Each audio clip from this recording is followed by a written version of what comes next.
Leader और जम्मू कश्मीर के in charge Bharat Singh Solanki ने वजीर आजम नरेंद्र मोदी को तनकीद का निशाना बनाते हुए कहा है कि वजीर आजम ने जम्मू कश्मीर के लोगों के साथ किए वादे पूरे नहीं किए हैं, जबकि जम्मू कश्मीर के असेंबली के दर्जे को छीनकर एलजी को बाख्तियार बनाया, जिससे जम्मू कश्मीर यूटी की असेंबली बगैर इख्तियार रह गई है।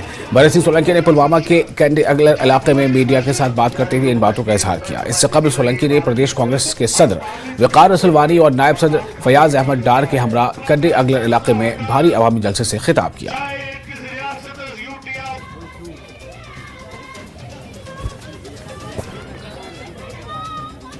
प्रधानमंत्री वज़ीर आज़म बातें करने में तो बहुत बड़ी बड़ी बातें करते हैं।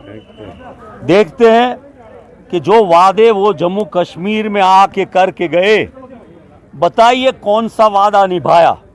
स्टेटहुड देने की बात करके गए थे, ऊपर से एलजी के पावर्स बढ़ा के। आप जानते हैं कि दिल्ली का जो दर्जा है और पौंडीचेरी से भी बदतर दर्जा जम्मू कश्मीर को दिया है।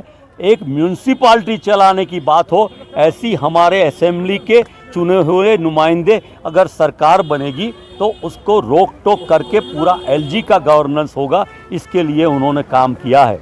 लोगों को ये चीज़ पता चल चुका है कि हमारा फ्यूचर अगर किसी पार्टी में सिक्योर है वो कांग्रेस में है। बीजेपी ने जम्मू कश्मीर को बर्बाद करके रख दिया। इनको 47 से लेके आज तक पहली बार हुकूमत मिली थी और इन्होंने उसी हुकूमत के ज़रिए जम्मू कश्मीर को बर्बाद कर दिया। अगर यहाँ स्टेटहुड कोई दे सकता है, कांग्रेस दे सकती है। अगर यहाँ की ज़मीन और नौकरियों को कोई सुरक्षित कर सकता है, कांग्रेस कर सकती है। अगर यहाँ कोई रोज़गार दे सकता है, गरीबी दूर कर सकता है, यहाँ के बिजली के मसले हल कर सकता है, यहाँ के राशन के मसले हल कर सकता है, यहाँ का केसीसी लोन माफ़ कर सकता है, वो सारा कुछ कांग्रेस कर सकती है। और यहाँ की खुशहाली जो है कांग्रेस ही ला सकती है।